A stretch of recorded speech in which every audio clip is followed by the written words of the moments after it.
وقال النبي صلى الله عليه وسلم لا يؤمن أحدكم حتى أكون أحب إليه من والده وولده والناس أجمعين صدق الله العظيم وصدق رسوله النبي الكريم ونحن على ذلك لمن الشاهدين والشاكرين والحمد لله رب العالمين۔ دائس پر تشریف فرما علماء کرام، حفاظ کرام، جوانوں اور بوڑھے، محترم مکرم عزیز دوستوں، آج کا یہ مدرسہ تعلیم القرآن پیکرم لکھنؤ کرسی روڈ پر منعقد ہونے والا جلسہ اصلاح معاشرہ وسیرۃ النبی صلی اللہ علیہ وسلم کے عنوان پر سجایا گیا اس مدرسے کی جانب سے قابل مبارکباد ہیں وہ لوگ جو اس مدرسے کو دیکھ رہے ہیں اور اس کی ترقی کے لیے اور اس محلے کے ایک ایک بچے کی ترقی کے لیے اور اس کے مستقبل کو بنانے کے لیے جو دن و رات محنت اور لگن کے ساتھ بچوں کے فیوچر کو، ان کے مستقبل کو بنانے کے لیے لگے ہوئے ہیں۔ یقیناً یہ وہ مستقبل بنا رہے ہیں جو مرنے کے بعد شروع ہوگا۔ دنیا تو بنے گی ہی، ایک مستقبل تو وہ ہے جو ہماری زندگی کی شروعات سے شروع ہوتا ہے اور اس کے آخری سانس جس دن بند ہوگی وہ مستقبل ختم ہو جائے گا۔ لیکن اصلاً جو مستقبل ہے، جو مرنے کے بعد کی زندگی ہے، اس زندگی میں ہماری کامیابی اور کامرانی کیسے ہو جائے، یہ اس کے لیے جس وقت ہم گہری نیند میں بستروں پر آرام سے سو رہے ہوتے اس وقت یہ جاگ کر بچوں کو اٹھا کر تہجد کی نماز پڑھا کر کے قرآن کریم کی تلاوت ان کو، قرآن کریم کی تعلیم ان کو دیتے ہیں۔ یقیناً جتنے بھی اس مدرسے کے اندر پڑھنے اور پڑھانے والے ہیں وہ تمام ہی لوگ بہت ہی قابل مبارکباد ہیں۔ جیسے کہ اس مدرسے کے اندر آپ کے گاؤں کے، آپ کے علاقے کے، آپ کے گھر کے جناب قاری محمد مقیم صاحب جو دن و رات اس گاؤں کی ترقی کے لیے اور اس گاؤں کو خوشحالی میں بدلنے کے لیے اور ایک ایک بچے کو بلندیوں تک پہنچانے کے لیے محنت کر رہے ہیں، اور مولانا اسامہ صاحب جو ہمارے بڑے بھائی بھی ہیں اور والد محترم جو ہمارے رشتے میں پھوپھا بھی لگتے ہیں، ان کی دعوت پر یہ بندہ ناچیز آپ کے مابین حاضر ہوا ہے۔ میں آپ کے سامنے چند منٹ، چونکہ وقت بھی زیادہ ہو چکا ہے اور بات اتنی کی جائے جس پر ہم زیادہ سے زیادہ یہ کوشش کریں کہ جو باتیں آئی ہیں آپ کے سامنے مفصل بیان نبی پاک علیہ الصلوۃ والسلام کی سیرت سے ملنے والے سبق اور ہماری زندگیوں کو سنوارنے والی باتیں جو بازبان مولانا عبدالغفار صاحب کے ذریعے سے نکلی، یقیناً اگر ہم انہی باتوں کو لے کر اپنے دامن میں سمیٹ کر لے کر جاتے ہیں اور اس کو اپنی عملی زندگی کے اندر پرو لیتے ہیں تو یقیناً دنیا اور آخرت ہماری دونوں سنور سکتی ہے۔ لیکن چونکہ حکم ہوا ہے اور حکم کی تعمیل کرنا بھی بہت ضروری ہے، لہذا میں بھی آپ کے سامنے اس مہینے کی مناسبت سے چند منٹ آپ کے سامنے لب کشائی کی جسارت کر رہا ہوں، ورنہ نبی پاک علیہ السلام کی سیرت وہ اتھا سمندر ہے کہ جس کی کوئی تھا نہیں ہے، اور کوئی انسان نبی کی سیرت نہ بیان کر سکا ہے اور نہ بیان کر سکتا ہے، اور کسی انسان میں یہ طاقت اور جرأت بھی نہیں ہے کہ وہ یہ دعویٰ کرے کہ میں نے نبی کریم علیہ السلام کی سیرت کا حق ادا کر دیا ہے، وہ نہیں کر سکتا ہے۔ لیکن میرے دوستو یہ بھی یہ بات یاد رکھنے کی ہے کہ جب تک ہم سب کے دلوں کے اندر نبی پاک علیہ السلام کی محبت کا چراغ روشن نہیں ہوگا، اس وقت تک نہ ہماری نمازوں کا کوئی اعتبار ہوگا، نہ ہمارے روزوں کا کوئی اعتبار ہوگا، نہ ہماری زکاتوں کا کوئی اعتبار ہوگا، نہ ہمارے صدقات و عطیات کا کوئی اعتبار ہوگا، نہ ہمارے دینی اموروں کا کوئی اعتبار ہوگا۔ ہم جب تک اپنے اس قلب کے اندر نبی پاک علیہ السلام سے وہ محبت، جو محبت اللہ سکھلا رہا ہے، النبی اولا بالمؤمنین من انفسہم واموالہم، کہ آپ کو نبی اتنا محبوب ہونا چاہیے جتنے کہ تمہاری مالوں سے زیادہ، تمہاری جانوں سے زیادہ تمہیں تمہارا نبی محبوب ہونا چاہیے۔ ایک جانب تمہارے باپ کی بات بھی آ سکتی ہے، دوسری جانب معاشرے کی بھی بات آ سکتی ہے، لیکن جب بات نبی پاک علیہ السلام کی آئے گی تو پھر ہم ساری باتوں کو ٹھکرا دیں گے، لیکن نبی پاک علیہ السلام کی بات کو سینے سے لگائیں گے۔ تو آپ علیہ السلام کی محبت کا چراغ روشن کیے بغیر کوئی انسان کامل ایمان والا نہیں ہو سکتا ہے، اور اس کے کسی بھی عمل کا عند اللہ کوئی بھی اعتبار نہیں ہوگا۔ لیکن ایک خطیب، ایک مقرر، ایک واعظ نبی کی سیرت کیا بیان کر سکتا ہے، جس کی سیرت، جس کا تذکرہ خود رب کائنات اپنے کلام مقدس کے اندر فرماتا ہے، وَرَفَعْنَا لَكَ ذِكْرَكَ، اے محبوب ہم نے تیرے ذکر کو، تیرے مقام کو، تیرے مرتبے کو، تیری شان کو اتنا بلند کیا ہے، اتنا بلند کیا ہے کہ اگر کوئی دنیا کا ملعون تیری شان میں گستاخی کرنا چاہتا ہے تو وہ کچھ بھی نہیں کر سکتا ہے۔ لیکن آپ قرآن کو پڑھیں، آپ کی سیرت کو پڑھیں، آپ کے اخلاق کو پڑھیں۔ کئی صحابہ پہنچے، حضرت عائشہ سے پوچھا، صدیقہ رضی اللہ تعالیٰ عنہ سے، کہ نبی پاک علیہ السلام کے اخلاق اور آپ کی سیرت کا تذکرہ کریں، تو فرمایا کہ کیا تم قرآن نہیں پڑھتے ہو؟ کہ نبی پاک علیہ السلام کا تذکرہ، آپ کی سیرت ہر ایک صفحے پر قرآن کے موجود ہے، آیات میں موجود ہے، لیکن نبی پاک علیہ السلام کے تذکرے،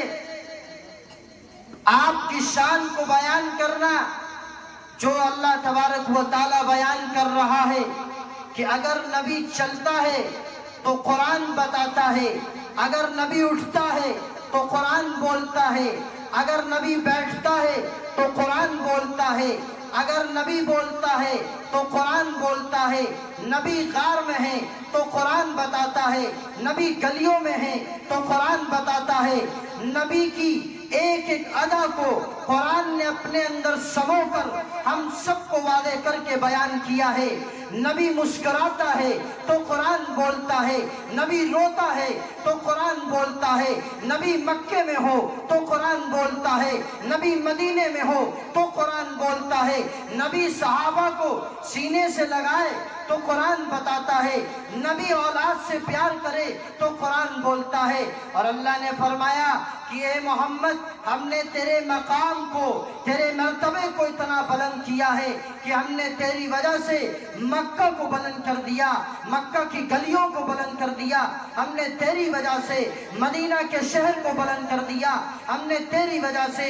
صحابہ کے مقام کو بلند کر دیا ہے۔ اور دنیا کا کوئی جوان، کوئی قطب، کوئی ابدال، کوئی ولی آپ کے قدموں کا مقابلہ کر ہی نہیں سکتا ہے، چونکہ جو تیرا صحابی بنا میں نے اس کو بھی بلند کر دیا۔ لیکن آپ کی شان ایک عجیب انداز میں اور آپ کی شان نرالی ہے کہ اللہ تبارک و تعالیٰ نے حضرت آدم علیہ السلام سے لے کر نبی پاک علیہ السلام تک جتنے بھی 1,24,000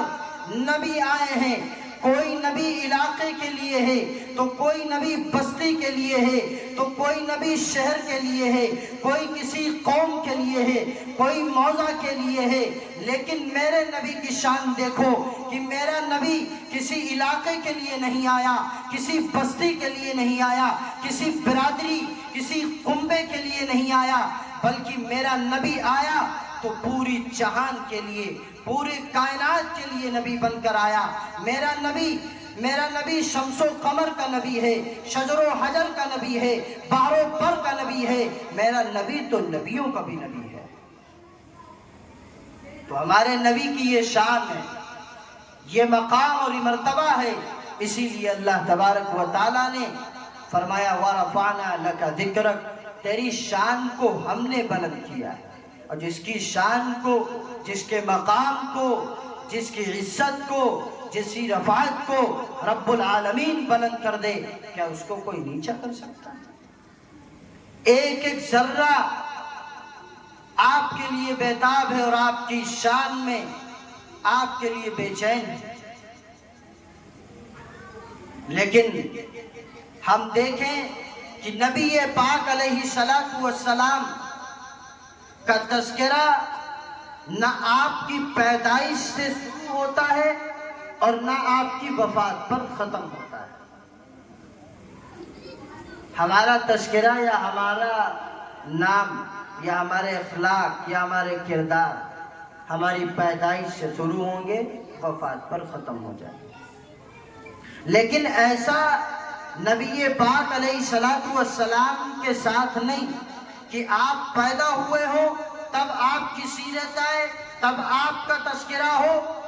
آپ چلے جائیں تو سیرت بند، اخلاق بند، آپ کے تذکرے بند۔ ایسا نبی پاک علیہ السلام کے ساتھ نہیں ہے۔ آپ اٹھائیے، علامہ حاکم نے مستدرک حاکم کے اندر جلد 3 صفحہ 786 پر نبی پاک علیہ السلام نے، حضرت عمر راوی ہیں، فرماتے ہیں کہ اللہ کے نبی نے اپنا یہ واقعہ سنایا کہ جب حضرت آدم علیہ السلام سے بھول ہوتی ہے، خطا ہوتی ہے اور حضرت آدم علیہ السلام جنت سے نکال دیے جاتے ہیں، حضرت آدم علیہ السلام اپنی اس خطا کی معافی بارگاہ عزتی میں مانگتے ہیں، اللہ کی بارگاہ میں دستے سوال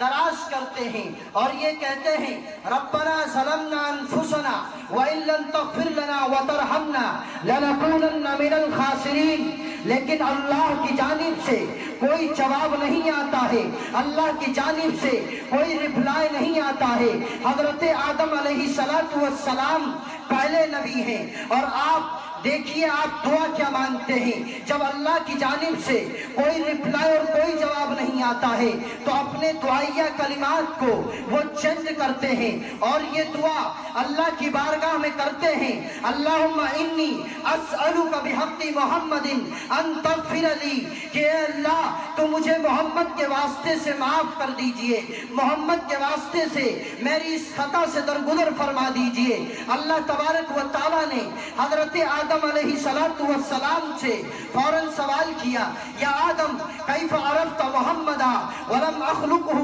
ابھی تو میں نے محمد کو پیدا بھی نہیں کیا ہے، تم نے محمد کو کیسے پہچانا ہے، تم نے محمد کو کیسے جانا ہے؟ حضرت آدم علیہ السلام اللہ سے کہتے ہیں، لما خلقتنی بیدک، جب آپ نے مجھے بنایا، ونفخت فی من روحک، اور جب آپ نے میرے اندر جان کو ڈالا، فرأیت، تو میں نے اپنے سر کو اٹھایا، میں نے اپنے سر کو اٹھایا، فرأیت علی قوائم العرش مکتوبہ، تو میں نے تیرے عرش معلیٰ پر لا الہ الا اللہ محمد رسول اللہ لکھا ہوا دیکھا تھا. اس لیے میں سمجھ گیا میں جان ہستی نہیں ہے، یہ تو کوئی اخص الخاص ہستی ہے جس کا نام اللہ نے اپنے نام کے ساتھ جوڑا ہے. کیوں نہ ہو ہم اسی کا واسطہ دے کر، اس کا وسیلہ دے کر کے ہم آپ سے دعا مانگے. پھر اللہ تبارک و تعالیٰ نے حضرت آدم علیہ السلام سے فرمایا کہ اے آدم یہ بھی یاد رکھو، اگر میں محمد کو نہ بھیجتا تو تمہیں بھی دنیا میں نہ بھیجتا، اگر محمد کو دنیا میں بھیجنا نہ ہوتا تو یہ شمس و قمر نہ بنائے جاتے، یہ بحر و بر نہ بنائے جاتے، یہ شجر و حجر نہ بنائے جاتے، یہ شمال و جنوب نہ بنائے جاتے، یہ مشرق و مغرب نہ بنائے جاتے، کائنات کا نظام نہ بنتا، اور یہ سارے جو نبیوں کا سلسلہ جاری ہونا میں کسی کو نہ بھیجتا اگر محمد کو اس دنیا میں نہ بھیجتا. یہ آپ کی شان ہے کہ آپ دنیا میں نہیں آئے ہیں، لیکن تذکرے کس کے ہو رہے ہیں؟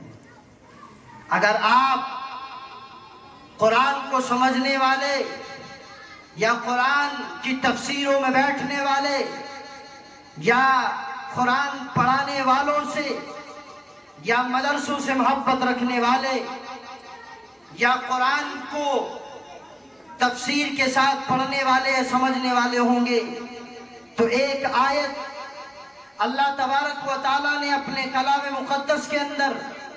2 جلسوں کا 2 کانفرنسوں کا تذکرہ کیا ہے. ایک جلسہ وہ ہے کہ جس میں ہم بھی تھے، آپ بھی تھے، اور جتنے آئے جتنے چلے گئے جو قیامت تک آئیں گے سارے موجود تھے، نبی بھی تھے، صحابی بھی تھے، ہم سب بھی اس میں تھے. اس میں اللہ تبارک و تعالیٰ نے ہم سے یہ پوچھا تھا، الست بربکم، کیا میں تمہارا رب ہوں یا نہیں ہوں؟ اس جلسے میں اللہ تعالیٰ نے اپنی ربوبیت کا اقرار کروایا تھا اور ہم نے یہ کہا تھا، قالوا بلا، کیوں نہیں، آپ ہی ہمارے رب ہیں، آپ ہی ہمیں پالنے والے ہیں، آپ ہی مشکل کشا ہیں، آپ ہی حاجت روا ہیں، اور ہمارا کون ہو سکتا ہے؟ لیکن ایک تذکرہ، ایک جلسہ جو اللہ تبارک و تعالیٰ نے صرف اور صرف اپنے نبی کے لیے سجایا تھا، جس کو اس کائنات کا سردار سید الاولین والآخرین بنا کر بھیجنا تھا اور سید العالمین بنا کر بھیجنا تھا، اس کے لیے اللہ تبارک و تعالیٰ نے ایک جلسے کا، ایک کانفرنس کا تذکرہ بھی رب العالمین نے کیا تھا. اس جلسے کا عنوان بھی جو تھا وہ نبی کی شان تھی، نبی کا مقام تھا، اور اللہ نے جو اس میں سامعین تھے، پھر اس میں ہم اور آپ نہیں تھے، اس میں تمام جو نبی آنے تھے وہ سب موجود تھے. اور اب اگر کوئی،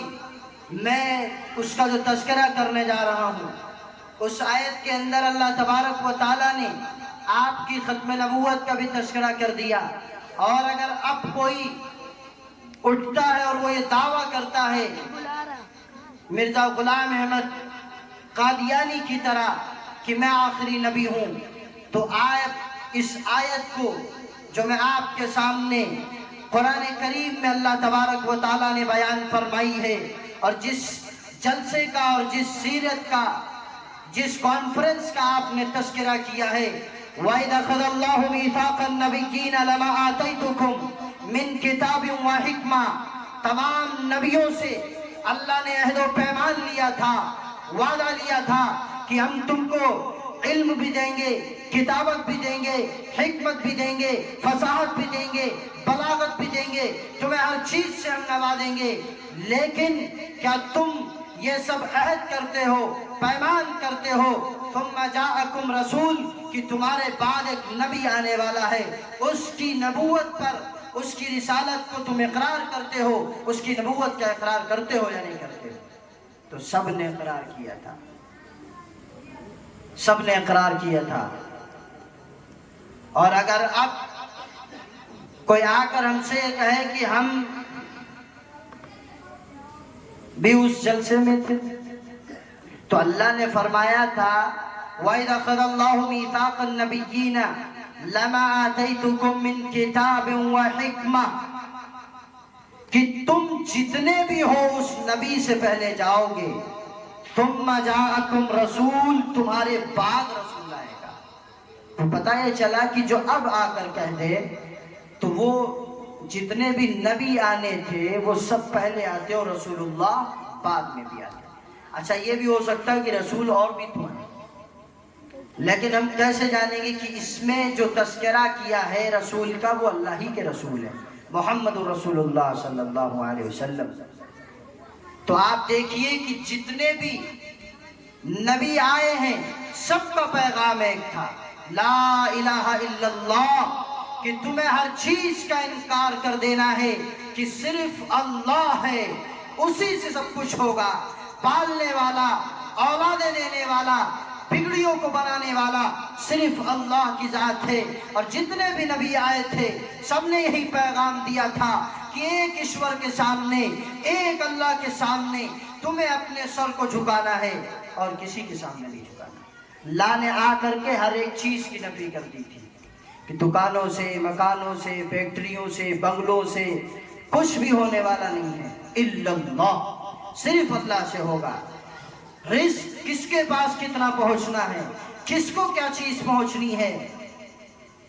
کس کے اوپر کتنے دن بیماری رہے گی، کون بیماری دور کر سکتا ہے، کون ڈالنے والا ہے، صرف اللہ کی ذات ہے، اور کوئی نہیں دے سکتا اور نہ کوئی دور کر سکتا ہے۔ ہماری پریشانیوں کو، ہماری ہر مشکلات کو کوئی بھی نہیں دور کر سکتا۔ لیکن جو لفظ رسول تھا اللہ نے فرما دیا کہ دیکھو وَإِذَا أَخَذَ اللَّهُ مِيثَاقَ النَّبِيِّينَ لَمَا آتَيْتُكُم مِّن كِتَابٍ وَحِکْمَةٍ ثُمَّ جَاءَكُمْ رَسُول، کہ تمہارے بعد ایک رسول آئے گا جو تمہاری نبوت کی بھی تصدیق کرے گا۔ فرمایا آدم آئیں گے، آدم لا الہ الا اللہ، آدم صفی اللہ،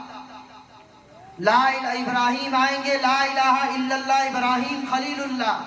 نوح آئیں گے لا الہ الا اللہ، نوح نجی اللہ، اسماعیل آئیں گے لا الہ الا اللہ، اسماعیل ذبیح اللہ، لا الہ الا اللہ، موسیٰ کلیم اللہ، عیسیٰ آئیں گے وہ بھی اللہ کی طرف بلائیں گے، لیکن ان کا کلمہ کیا ہوگا؟ لا الہ الا اللہ، عیسیٰ روح اللہ۔ لیکن جب رسول پاک علیہ السلام آئیں گے تو لفظ رسول جو ہم نے فرمایا ہے یہ کسی کے کلمے میں ہم لگنے ہی نہیں دیں گے، وہ لا الہ الا اللہ محمد رسول اللہ کی ذات ہوگی، جس کے ساتھ لفظ رسول لگے گا، ورنہ آدم صفی اللہ ہوں گے، ابراہیم خلیل اللہ ہوں گے، موسیٰ کلیم اللہ ہوں گے، عیسیٰ روح اللہ ہوں گے، نوح نجی اللہ ہوں گے، لیکن محمد رسول اللہ ہوں گے۔ یہ آپ کی شان ہے، آپ کا مرتبہ ہے کہ آپ کی شان کو رب العالمین نے قرآن کریم کے اندر بیان فرمایا، اور آپ کی ایک ایک ادا پر، آپ کی ایک ایک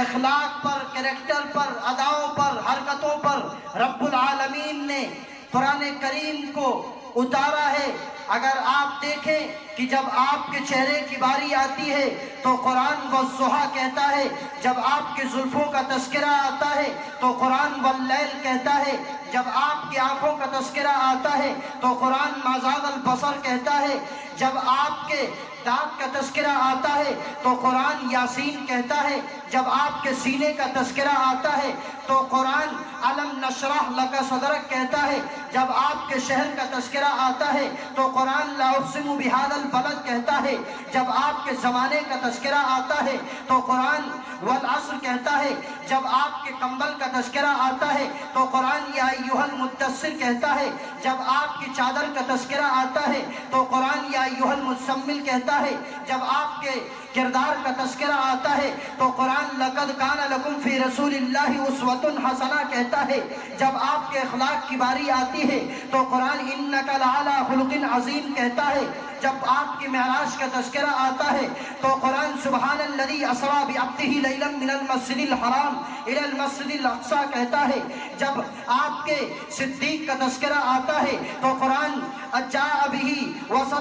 الذی جاء بالصدق وصدق بہ کہتا ہے، جب آپ کے اصحاب کا تذکرہ آتا ہے تو قرآن کہیں اولئک ھم الراشدون کہتا ہے، کہیں اولئک ھم الفائزون کہتا ہے، جب آپ کے صحابہ کا تذکرہ آتا ہے تو قرآن یوں بھی انداز میں کہتا ہے ان اللہ اشتری من المؤمنین انفسهم واموالهم بان لهم الجنہ، کہ ہم نے ان کی جان و مال کے سودے کیے ہیں، جنت کے بدلے میں کیے ہیں، اور ان کی کوالٹیز کیا تھیں، ان کے اندر کوالٹی کیا موجود تھی، اللہ نے اس کوالٹی کی بھی تذکرہ کیا ہے، یقاتلون فی سبیل اللہ فیقتلون ویقتلون، اور ایسا نہیں کہ اللہ نے ان کا تذکرہ صرف قرآن میں کیا ہو، وعدا علیہ حقا فی التوراۃ والانجیل والقرآن، اللہ تبارک و تعالیٰ نے محمد کی ایک ایک ادا پر اپنے قرآن کریم کی آیتوں کو اتارتا چلا، لیکن محمد کی اس ادا کا بھی تذکرہ قرآن نے کیا کہ آپ بیت المقدس پہلے ہمارا قبلہ تھا، جو اس وقت آپ دیکھ رہے ہیں کہ ایمان والے جو حقیقت میں ایمان والے ہیں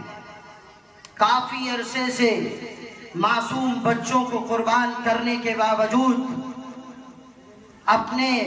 بچوں کو، بچیوں کو، بوڑھوں کو، جوانوں کو ملبے کے اندر دبے ہیں، شہید ہونے کے باوجود وہ بیت المقدس کی حفاظت کے لیے ڈٹے ہوئے ہیں، لیکن آج ہم صرف ان چیزوں کو اسٹیٹس پر لگاتے ہیں، لیکن ہم اپنی مسجد کو ویران رکھتے ہیں، اپنی مسجدوں کے قریب نہیں جاتے۔ کم سے کم ہم نہیں کچھ کر سکتے ہیں تو ان کے حق میں دعا تو کر سکتے ہیں، مسجد جا کر۔ بیت المقدس پہلا قبلہ اول ہے ہمارا، اس لیے آپ علیہ السلام عصر کی نماز پڑھ رہے ہیں بیت المقدس کی طرف، اور آپ کے ذہن میں خیال آتا ہے کاش بیت المقدس قبلہ نہ ہوتا، خانہ کعبہ ہوتا ہے۔ آپ کے ذہن میں، آپ کے دماغ میں خیال آتا ہے، اور ادھر اللہ تبارک و تعالیٰ نے جبریل کو بھیجا فَلَنُوَلِّيَنَّكَ قِبْلَةً تَرْضَاهَا کہ اے جبریل توڑ کر جاؤ اور محمد کو کہو جو تیری رضا ہے میں اس میں راضی ہوں، اور اللہ تبارک و تعالیٰ نے حکم دے دیا کہ گھوم جاؤ، آج سے قبلہ خانہ کعبہ ہو گیا۔ یہ میرے محمد کی شان ہے، مقام ہے۔ آجا مومن دیکھ ذرا ہر سمت فضا میں نبی نبی، پیاروں کے لیے پیاری پیاری گلزیب ہوا میں نبی نبی، کلیوں کی چٹک میں نبی نبی، پھولوں کی مہک میں نبی نبی، چڑیوں کی چہک میں نبی نبی، ڈالی کی لچک میں نبی نبی، امید نبی، تائید نبی، ہر مومن کی تصدیق نبی، حماد حامد حماد نبی، مہتاب نبی، خورشید نبی، تاروں میں نبی، یاروں میں نبی، پیاروں میں نبی، چاروں میں نبی، قرآن کے 30 پاروں میں نبی ہے، نور بھی نبی، انور بھی نبی، قاسم بھی نبی، حاشر بھی نبی، رحمان کی ہے سوغات نبی، بن بادل کے برسات نبی، زہرا کا بابا نبی نبی، کعبے کا جھومر نبی نبی، حسنین کا نانا نبی نبی ہے، ابر کرم بھی نبی نبی، صلوات و صلات میں نبی نبی، ہجرت کی رات میں نبی نبی، ہر سچی بات میں نبی نبی، شرفا کی جماعت میں نبی نبی، تبلیغی جماعت میں نبی نبی، نبیوں کا پیارا نبی نبی، میری آنکھ کا تارا نبی نبی، تو دین کے باہر جو کر لے ہے دین کے اندر نبی نبی۔ تو آپ علیہ السلام کی شان اور آپ کا مرتبہ، یقیناً آپ کا اس مہینے کے اندر آنا یہ ہم سب کے لیے صرف اس مہینے کے لیے خوشخبری نہیں ہے، اور نہ اس دن یا اس مہینے میں خوشی منانا ہے، بلکہ ہمیں تو پوری کی پوری زندگی اس کی خوشی پر نشاور کر دینا ہے۔ اور یہ بھی یاد رکھو کہ آپ علیہ السلام کی ولادت کی نسبت صرف اس مہینے کے ساتھ نہیں ہے کہ آپ اس مہینے میں پیدا ہوئے تھے، صرف ولادت کی نسبت نہیں ہے، 3 اور نسبتیں بھی ہیں۔ وقت زیادہ لگے گا لیکن مختصر میں صرف ان نسبتوں کو بتاتا ہوں۔ آپ پیدا ہوئے تھے اسی مہینے میں، لیکن یہ بھی یاد رکھو آپ کی پیدائش میں اختلاف ہے، وفات میں ہر ایک کا اتفاق ہے، لیکن آپ کی پیدائش کا جو محدثین و مورخین کے یہاں راجح قول، پسندیدہ قول لکھا گیا وہ 8 ربیع الاول کا ہے، لیکن یہ ہے کہ آپ ربیع الاول میں پیدا ہوئے۔ وفات میں کسی کا کوئی اختلاف نہیں ہے، وہ 12 ربیع الاول کی تاریخ ہے۔ اللہ نے ہمیں عقل اور شعور اور سمجھ، فہم، فراست ہر چیز عطا کی۔ وَهَدَيْنَاهُ النَّجْدَيْنِ، اچھے برے کی تمیز رب العالمین نے ہر انسان کے اندر رکھی ہے۔ تو آپ علیہ السلام پیدا بھی اسی مہینے میں ہوئے اور وفات بھی اسی مہینے میں ہوئی، اور آپ نے جب اعلان نبوت فرمایا تو وہ بھی اسی مہینے میں، آپ نے اعلان نبوت بھی اسی مہینے میں فرمایا، اور جب آپ مکہ کو چھوڑ کر مدینہ جا رہے تھے، ہجرت کر رہے تھے، وہ بھی کوئی اور مہینہ نہیں، یہی مہینہ تھا۔ تو 4 نسبتیں ہوں، پیدائش ربیع الاول میں، لیکن پیدائش میں اختلاف ہے، 8 ربیع الاول کا اکثر کا قول ہے محدثین مورخین کا، اور وفات بھی اسی ربیع الاول میں، اعلان نبوت بھی اسی مہینے کے اندر، اور ہجرت بھی اسی مہینے کے اندر ہے۔ لیکن جب آپ نے اعلان نبوت کیا تھا تو آپ نے سب سے پہلے اپنی زندگی کو رکھا تھا ان کے سامنے۔ آپ نے کیسا پایا ہمیں؟ ہم نے آپ کے درمیان 40 سال گزارے ہیں، آپ نے کیسا پایا؟ تو سب جتنے بھی تھے مکہ کے اندر رہنے والے، ہر ایک کی زبان پر، چاہے بچے ہوں، جوان ہوں، بوڑھے ہوں، ہر ایک کی زبان پر یہ تھا، بلکہ غیر آپ کے پاس امانتیں بھی رکھتے تھے، اور ہر ایک کی زبان سے نکلتا تھا آپ تو صادق الامین ہیں، آپ سے سچا اس روئے زمین پر، مکہ کی زمین پر ہی کیا، اس روئے زمین پر کوئی نہیں ہے۔ لیکن آج ہم دیکھیں، ہم اس نبی کی وفات پر خوشی کا مطلب کیا ہے کہ جب اس کا تذکرہ ہو تو جھوم اٹھیں، اور جب باری عمل کیا ہے تو گھوم اٹھیں۔ ہماری زبانوں پر سچائی ہونی چاہیے تھی، لیکن اب تو بولیے ہیں کہ حضرت بغیر جھوٹ بولے تو کاروبار چلتا ہی نہیں ہے، جھوٹ نہیں بولیں گے منافع نہیں ہوگا، کامیابی نہیں ملے گی۔ لیکن اللہ کا نبی کیا فرما رہا ہے؟ الصدق ینجی والکذب یہلک۔ تم تو اس فرمان نبوی کے خلاف کام کر رہے ہو، ہم تو اس فرمان نبوی کے خلاف بات کر رہے ہیں کہ سچائی میں نفع نہیں ہے، کامیابی نہیں ہے، جھوٹ بولو گے کامیاب ہوگا۔ لیکن نبی کیا فرما رہا ہے کہ سچائی انسان کو نجات دیتی ہے، کامیابی دلاتی ہے، اور جھوٹ انسان کو ہلاک کر دیتا ہے۔ چند پیسوں کے لیے ہم دنیا میں تو کامیاب ہو سکتے ہیں، لیکن آپ دیکھیں واقعی ایسے بھی، تو ہمیں نبی پاک علیہ السلام کی سیرت اس مہینے کے اندر جو بیان ہوتی ہے، اس کا حق یہ ہے کہ ہم پوری زندگی اپنی اسی کے نام پر قربان کر دیں، اس کی ایک ایک ادا پر، اس کے اخلاق پر، اس کے کردار پر ہم اپنے آپ کو قربان کر دیں کہ ہمارا جو بھی کام ہوگا، جو بھی معاملہ ہوگا، ہم نبی پاک علیہ السلام کی سیرت سے ہٹ کر ہم کام نہیں کریں گے، آپ کی سنت کو سامنے رکھیں گے، کریں گے بھائی سارے لوگ۔ اللہ تعالی ہمیں بھی کہنے سے زیادہ عمل کی توفیق دے اور آپ سب کو بھی عمل کرنے کی توفیق مرحمت فرمائے۔ وآخر دعوانا ان الحمد للہ رب العالمین۔